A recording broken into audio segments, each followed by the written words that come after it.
Thanks everybody for tuning in here. I've got James Walsh with Raleigh Mobile Fitness. He's a personal trainer in the area. I'm Dr. Gabriel Trincado, physical therapist here in Raleigh with Triangle Concierge Physiotherapy. James, can you tell us a little bit about yourself? Yeah, so my background's in athletic performance. Originally, I wanted to be a strength and conditioning coach at the college level.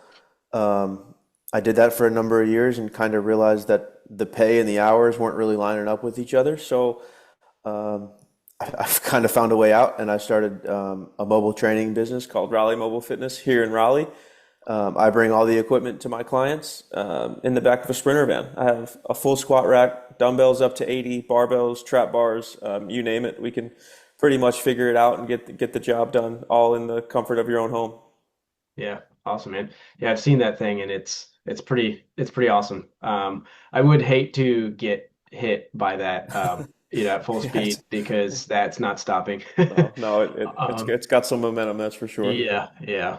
I'm sure some things move around a little bit when you're slowing down. Yeah, a little bit. Like if anybody tries to cut you off or like brake check you on the highway, they're Good luck. lost. Good luck. Yeah. Awesome. Well, let's start with some fun hot takes here for a minute. I was hoping to ask you, what's a fitness myth that just drives you absolutely bonkers? Like, go ahead. Knees not going over your toes. Your knees can go over your toes, and they absolutely should go over your toes. You should train that range of motion. Yeah, yeah, absolutely. Man, I remember hearing that like as early as I can remember, and it's so funny. I still hearing some of these myths, these bad takes. How else are you supposed to be able to stand up from a chair, Yeah. you know, Yeah. Go um, up and down stairs. They're over your toes, I promise. like anybody listening right now, try to stand up without your knees going past your toes. Just do it right now. See how hard it is. My next question for you, do you think stretching before a workout is overrated or essential? Overrated. If you're just gonna stand there and static stretch like your classic quad stretch or something that you do, you're probably wasting your time. A Yeah. good dynamic warm up, and then I like to use the ramp protocol.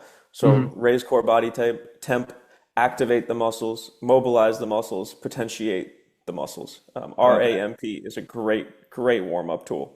I love that. Where'd you get that acronym from? That's That basically was what I do, that, but I didn't have an yeah. acronym for No, it. I honestly don't know where that came from. That was not me.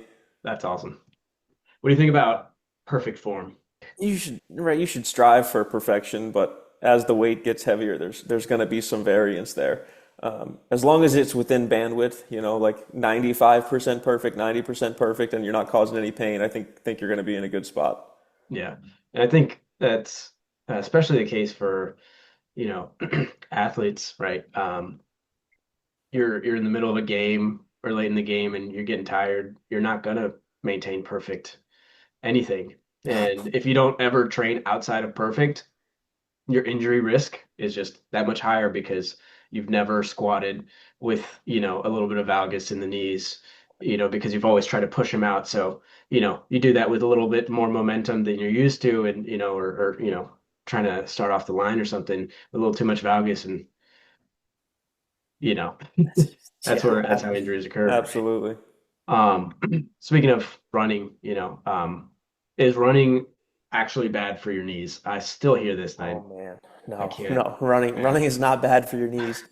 Running when you're weak or unprepared for running is bad for your knees. Yeah. Right? Yeah. Get strong to run. Don't run to get strong. Yeah, 100%. That's great. A lot of my runners, the main thing that they're missing is a good strength program. Hmm. I'm like running does not make you strong. You need to get strong so you can keep running. Let's switch gears here a little bit. So let's talk about like different perspectives between, personal trainers and physical therapists. What's your take on like the difference between pain you can work through and pain you should not ignore? We all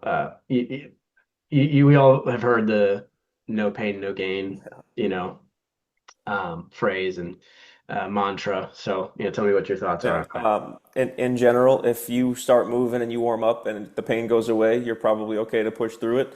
If it gets a little worse or doesn't get better, or you can kind of feel something starting to escalate, I would shut it down for the day. Yeah. Right, super simple. If you give out a bench press day and you're going to do some pull aparts and some face pulls and your shoulders feeling a little weird, get through the first couple sets and it starts feeling a little better, go for it. Be conservative with the weight. Don't hurt yourself anymore, but you'd probably be all right to push it a little more that day than rather than if you get through the push pull aparts and the face pulls and it's still really naggy and you're almost feeling it going down your arm or something like that, maybe move on. Yeah. Live to fight another day. I totally agree with that.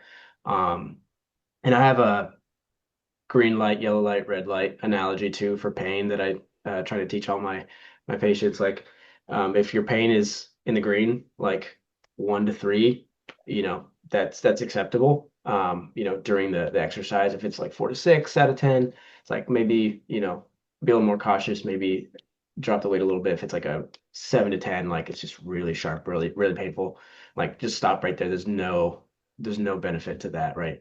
And a little personal experience when I was in undergrad, I would do like push pull workouts. Like that's all I did every time I did upper body.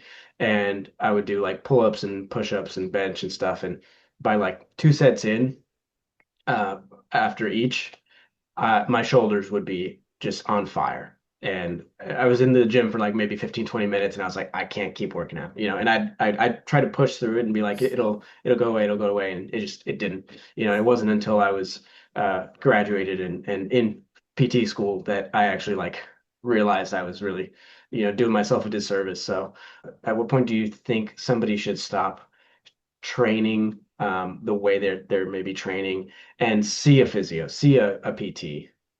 Actually, I like what you just said, the green, yellow, and red light. My general rule is if it's more than a 3 out of 10 pain for more than 3 days, you probably need to get it looked at by somebody that knows a little bit more than what you do. But yeah, if it starts at a 6, say we have a session on a Thursday and it's a 6 out of 10 on a Thursday, but then Friday it's a 4 out of 10, and then Saturday it's a 3 out of 10. It's like cool. It's probably getting better, and just kind of Yeah. keep an eye on it. Yeah, yeah. Watch and observe like the change. Yeah. Um, you'd be surprised how many people don't know. You probably aren't surprised, but how many people don't keep track of like their pain behaviors. It's like, uh, oh, I don't know how long it's been hurting, and I couldn't really tell you how much it hurts. It's Or like, what caused it. yeah, and they're like, I Yeah. have no idea what caused it either. So, yeah, having a little more awareness around the circumstances might even point people to like, oh, actually, it might have been this. I usually ask like, did you do anything the day before? Oh, I did like 7 hours of gardening, of yard Yeah. work. I'm like, bingo. Yeah, might be Your it. average weekly is 0, right? Yeah. And then Yep. you did 7. So yeah, absolutely. That's a great point. Um, so what do you think is the biggest mistake that people make when they're returning to training after an injury?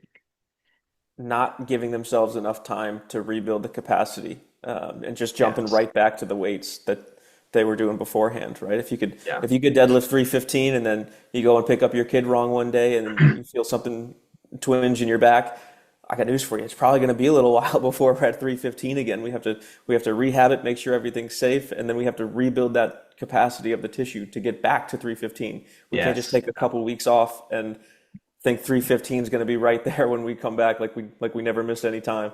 Yeah. 100%. That's like that progressive overload principle. You kind of get set back a little bit after an injury, and that's expected. Um, and people are like, what do you mean I can't just go back to what I was doing before at, the same intensity? Well, if you haven't been doing that, you haven't been conditioning, maintaining. So yeah, 100%. And it's funny, it's sort of a little bit correlation, with older adults. They're like, well, I used to be able to do this. It's like, yeah, and how long ago was that? And Uh-huh. what have you done? Like what you did to get there is different than what you've done recently. And so it's it's definitely a big point of education for sure with clients and patients.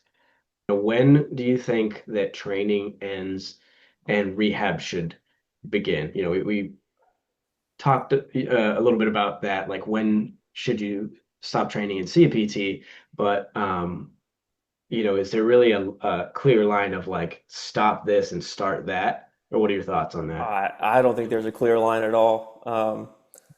I think it's really the same spectrum, and it's all going to be determined based on the person and their goals. And I mean, you could make a rehab exercise a strength exercise, and you could change a strength exercise to a rehab exercise pretty easily, Yeah. in my opinion, right? I mean, we're looking at we'll just stay with deadlift, like right, a trap bar deadlift, that's a strength exercise. A kettlebell deadlift, that could be a rehab exercise, and you could even blend the two if you got a heavy enough kettlebell.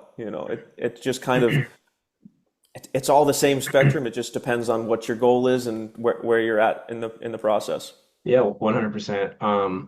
There's a really cool image that I've seen, and it describes it the same way, like of this spectrum. And the I've heard the definition for rehab as being training with just more context. And I love that because it's basically what it is. I'm like, if you are coming to PT hoping for a massage and some electrical stimulation and a hot pack, it's like you're in the wrong place. PT is it's training, it's Yeah. conditioning. Yeah, I agree with that 100%. So let's chat a little bit because I know we both provide mobile, both of our companies provide mobile services, and so I figured we could chat a little bit about that as well. And so what's the funniest or weirdest place that you've ever trained somebody? Funniest or weird. I mean, I'm working out of a lot of people's homes, to be honest with you, but like, I mean, we'll work around landscapers or Yeah, somebody's getting a deck put in. It's like, hey, let's hop in the garage for a minute. Or if it's cold yeah, out, they don't have a garage. It's like, I guess we're working out in the kitchen today, and like, yeah, yeah, it just kind of comes with the territory. Just yeah. be A lot able of to adapt flexibility, to, right? yeah, yep, adapt to whatever's offered to you. It's Yeah. easy. I think that's one of the challenging but pretty fun parts about what Yeah, we do is like you have to be creative and think on the fly a lot, right? for Um, sure. yeah, for me, I wouldn't say it's like weird or funny, but just I also work out at people's homes, and I've also worked out of tennis courts, like when we were doing some Oh, return to sport, which was a lot of fun. And then I've also worked with people in their office as well. mhm. Like they were at work and they had a block of time that they could dedicate to their rehab, and we just came into their work and you know we did what we had to do, and That's then great. they kept working. So That's great. Consistency built in. It's yeah, perfect. exactly. So that's been, but yeah, I think that's the weirdest thing would be like they're having work done on the house, and you've got all these guys outside like with their saws and like just cutting a bunch of like wood and cabinets, putting them together, and you're like walking around them with some dumbbells, like Yeah. uh, so yeah, that's always fun. What do you think is something people misunderstand about when we say mobile services, Um, I've gotten it a lot that people think it's less equipped than a full gym is. mhm, At least for me, yeah, usually like when I pull up with the truck, people either don't know what's in it or they don't know what to expect, and I'll open it and they're like, "That's a full gym." I mean, yeah, there's very few movements that you can do inside of like a Lifetime Fitness or a YMCA that I can't replicate with my right, stuff in the truck. yeah, yeah. Um, When I say mobile, they're like, "What do you mean?" And I think they they think I'm talking about like video and like online, which we yeah. do as well, Mhm. but it's like we will come to you. Like Yeah. that's the big thing, the driving, the waiting for appointments, like that's out of the way. Like you're in your home, you can keep doing what you're doing, and then when we get there, like we start, we focus on our the business we're taking care of, and then you go right back to your work, taking care of chores, taking care of the kids, whatever it is. So, yeah, I think that's there's a lot of advantages, I think. So, speaking of the advantages, like what do you think the number one advantage is for like mobile training that people don't think about? I think the accountability is built in, just like we talked about with your client who's in the office. Like he probably wouldn't have gotten in for treatment that day if you weren't able to go to him. Yeah. And it's really hard to skip a workout when I'm there at 6 a.m. in your driveway and everything's already set up. Yeah. It's pretty easy to text somebody, "Hey, I'm not going to be able to make it today. I'm sick, but I'm outside ready to go. Yeah. You're going to come out with you." You're gonna come outside and we're gonna get it Yeah, done. or Yeah. exactly. So I think consistency just goes way up, and then I mean with that results come a little faster too. Yeah. Yeah. 100%. Um, I love that. Hey, hey, I'm outside. Yeah, Let's go. tough to skip. So you Put don't that have to get in jacket the car, on. Let's nothing. go. Yep. It's hard to miss out when, and not get it done when, you've taken all the barriers out of the way, right? Like if you're time limited, we just stripped out like 30 minutes of drive time, 15 minutes of wait time, in a lobby, right? Um, so I think that's a big one. Um, all right. So how do you think that working in someone's home can like change their results? I think that goes hand in hand with that last point that we just discussed, but Yeah, I what are mean, your thoughts? yeah, definitely. Yeah. Consistency and accountability are definitely a little higher there. Um, I usually have people that if they sign up as an individual, their wife usually comes out with them or their husband comes out with them a couple weeks down the road. Mhm. So it's a family thing, right? Yeah. Sometimes we'll, Yeah. we'll get the kids out there, the dogs get out there, and then it Yeah. turns into an hour of family time, and Yeah. it's great. That's awesome. Yeah, I think it's so much better when you get that like uh the family Yep. some family members involved. I love bringing in spouses, kids, just to so they see what's going on, and then also they know what we're working on. They know what you can do.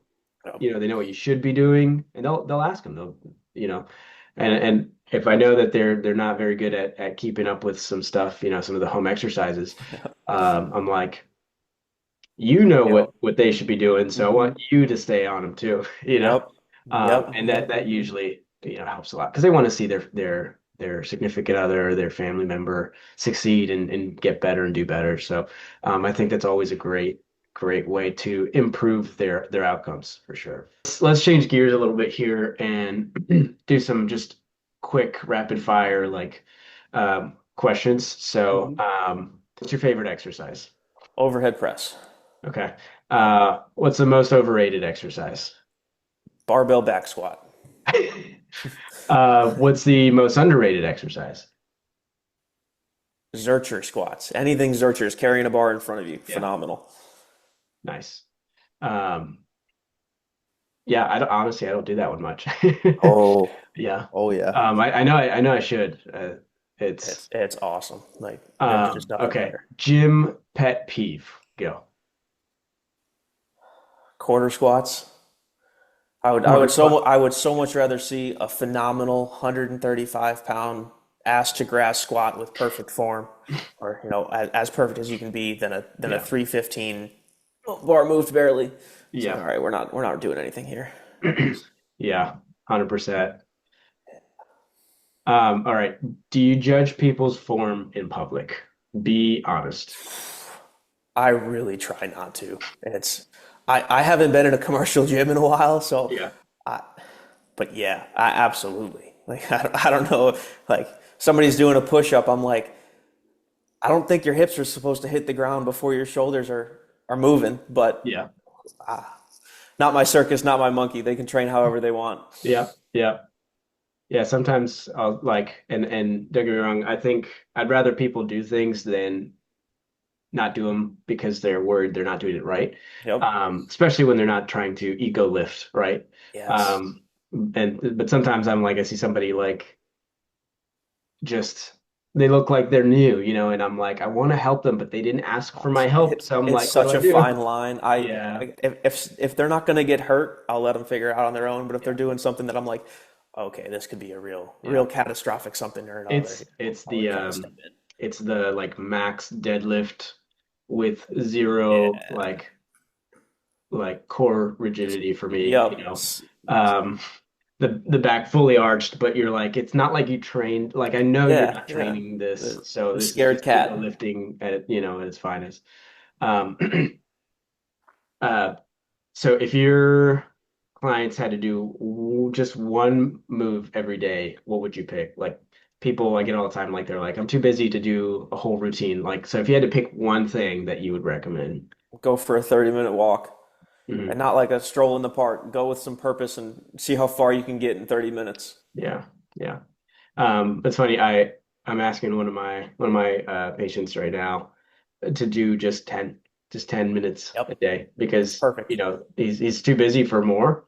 And I'm like, well, just start with 10. Start with what you can do, but walking Yep. for sure, walking Yep. 100%. Actually, just today we were looking at his weekly step average, and yesterday he had a really long work day, and so he got like 800 steps the whole day. I'm like, Oh man. let's Yeah. find let's make just those 10 minutes just to get outside, walk, and whether it's before work, during lunch, after work, Yep. but find that time, and Yeah. so definitely Take, walk. yeah, I like to tell people find a time, either a walking phone call, Mhm. phenomenal, or Yeah, any time after a meal. If you can, like after breakfast, lunch, or dinner, phenomenal. Helps with digestion, blood sugar regulation. Great times for a walk. yeah. Walking by far, hands down the best exercise if you're not doing anything else. Mhm. Yeah. What are some client red flags? If they tell me they don't think they need a warm up, or I get there and they say I'm already warm, let's go. Yeah, I'll ask them they what they just got do, out of and their car. they kind of yeah they kind of look at the sky. I'm like, well, this and that. And I'm like, I went to the bathroom. yeah, what do you mean? I tied my shoes. I'm like, no, we're gonna do something a little bit more specific here. Yeah, awesome. Um, what weird thing do clients always ask you about?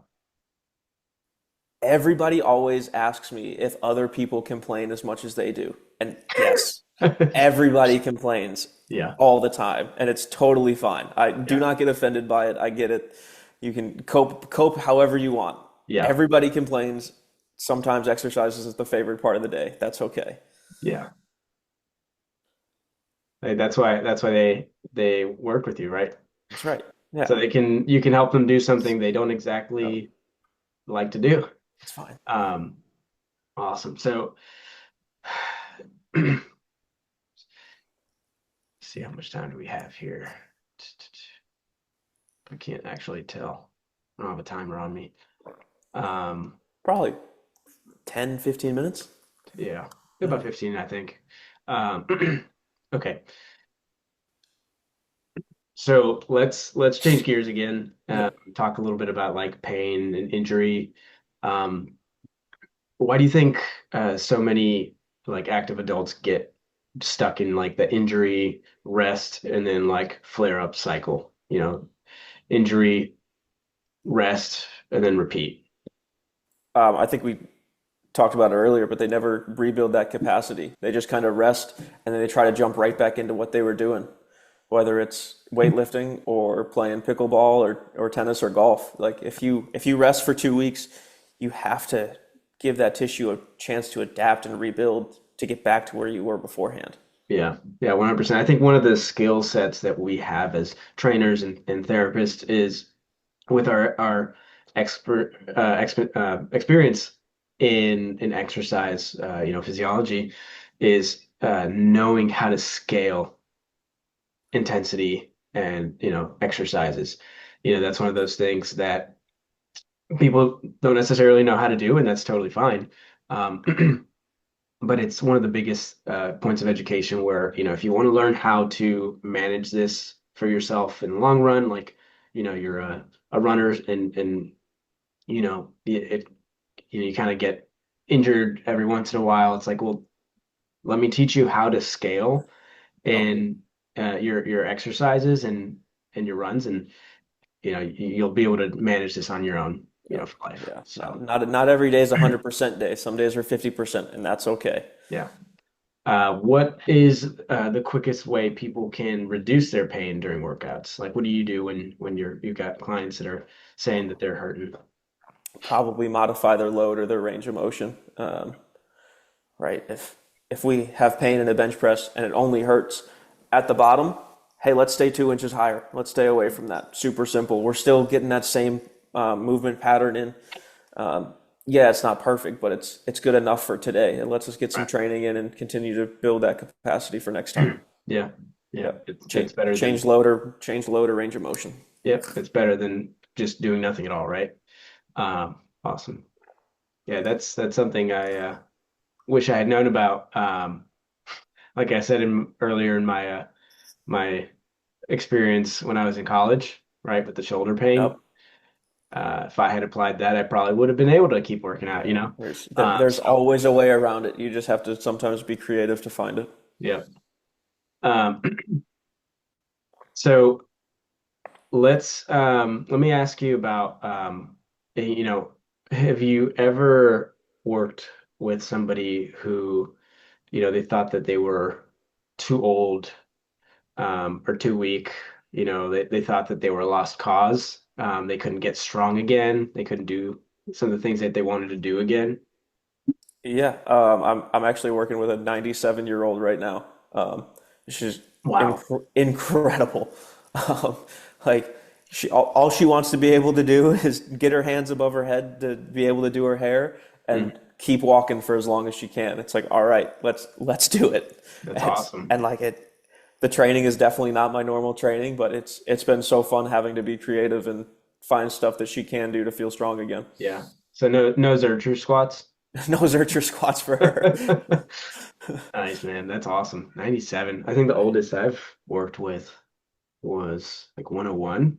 Wow, Um, so that's yeah, it's awesome. always fun though to have the pleasure to work with people over 90. Like they have so much life experience. Like I love asking them I was questions just gonna about say, their like, life. And it's awesome. Uh, what's the most heartwarming thing you've seen your clients accomplish? um, it was an older gentleman who had had back pain for a little while, and we had worked probably 3, 4, 5 months to get form back and start lifting some deadlifts. And he wasn't able to pick up his grandkids. And at Mm, the end of, I think it was actually at the start of month 6, he realized like, hey, like I just picked up my kid and we were over at Thanksgiving. This was last year, and yeah, he's like, I picked him up, no problem, or his grandkid rather. But it was awesome. It's like that. That's what it's all about, right? yeah, Like I don't care if you deadlift 200 pounds again, but like, right. can you play with your grandkids out in the yard? That's huge. Yeah. Yeah, I think it's always great to see like the client's specific goal um be met, right? It's like we can have our own goal for them, but it's got to align with theirs because that's really, what's going to make us um feel good is seeing them accomplish their own goals. So that's awesome. Um So um, we have about 8 minutes now. So we got 8 questions left. So let me see here which ones would be best to do.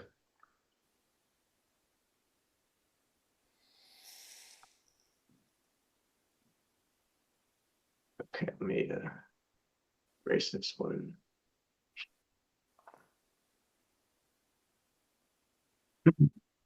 Okay, so when it comes to achieving results, and we're obviously your trainer, I'm a physical therapist. You know, how do you think that combination of working hand in hand helps clients, achieve their goals.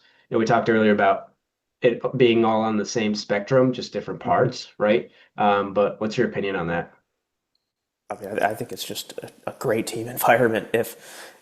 If the rehab improves, the strength can improve. If the strength can improve, that improves the rehab. The rehab gets better, the strength gets better, and then the confidence just goes up quicker. The confidence and the ability just gets Yeah, back to a better spot. yeah, yeah, And that's it's kind of awesome kind of circular. for sure. Yeah, I mean, we talk a lot about strength with physical therapy, but we focus on a lot of other things as well. But we're not always there to complete the tasks with them, hand in hand. So a lot of times, it's more of like checking in and making sure progress is still going. Mhm. And, we expect people to do a little bit on their own. And, if they're not able to keep up with that, right, they don't have that accountability, having that trainer support, I think is fantastic. And especially if there's a collaboration between the two. And, Definitely. we both know what we're working toward. And so we can, stay on the same page.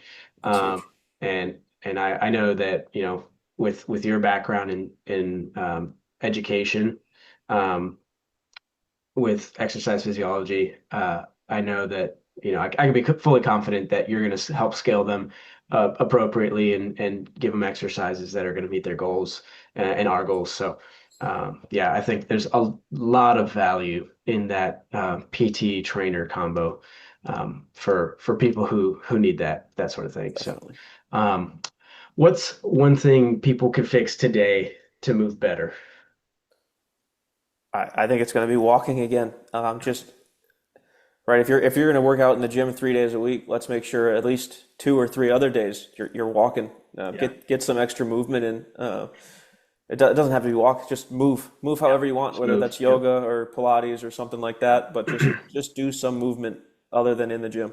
Yeah. And I think like my perspective on that question is, if you want to move better, do more of what you enjoy, right? So Yeah, like what you said, like if it's not walking, but just move.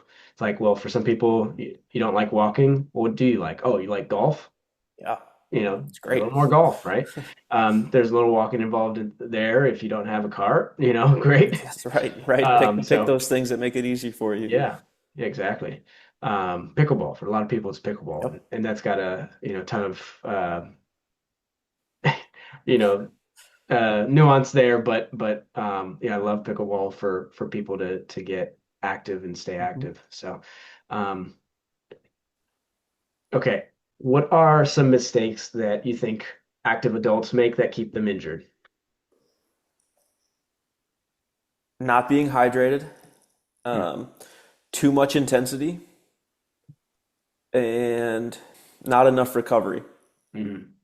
Sleep, Off diet, days, yeah, protein. I mean, diet, protein, everything. yeah, Recovery is kind of a generalized term there, but yeah, yeah. yeah. So to summarize, hydration, Hydration, too much intensity, too much intensity, and under recovery. yeah, not enough recovery. Last question here. Why do steps and sleep matter more than uh, you know, perfection and fancy, equipment? Gotcha. Steps and sleep matter because you can't outlift exhaustion or inactivity. It's just not going to happen. Intensity spikes cause injuries, but consistency builds that capacity. We've talked about it the whole time here, but capacity is the main thing. Consistency is how you get that capacity, and intensity is sprinkled in throughout. Yeah, yeah, 100%. Couldn't agree more. I think, people will. It's like the turtle in the air, right? That spike in intensity, that's all out sprint at first, you know, and for what, the turtle still wins, with that consistent slower pace. But and this goes for a lot of things too. If you try to run a marathon at a sprinting pace, you're never gonna make it, right? But if you slow that down and you just keep going, eventually 1 mile becomes two, becomes three, right? So consistency beats intensity every time, beats perfection every time. And consistency doesn't have to be every single day, right? That's Four right. out of 7 days is still more than half the time. Yep. That's Win the week. yeah, That's the main thing. take it week by week. Yeah. Hey James, that was a ton of fun. I love going back and forth with some of those questions. Like I mentioned earlier, like with your experience and background in education, I totally trust my patients to work with you, and so hopefully we get to do another one of these, dive a little bit more into some other topics that people really want to hear about. But yeah, where can people find more information about you if they wanted to give you a call? Easiest way is our website is raleighmobilefitness.com, and then We're on Instagram as well at Raleigh Mobile Fitness. Sweet. Awesome, man. Well, I hope you have a great rest of your day. And yeah, we'll chat again soon. Cool, man. Thank you. All right. See ya. See ya.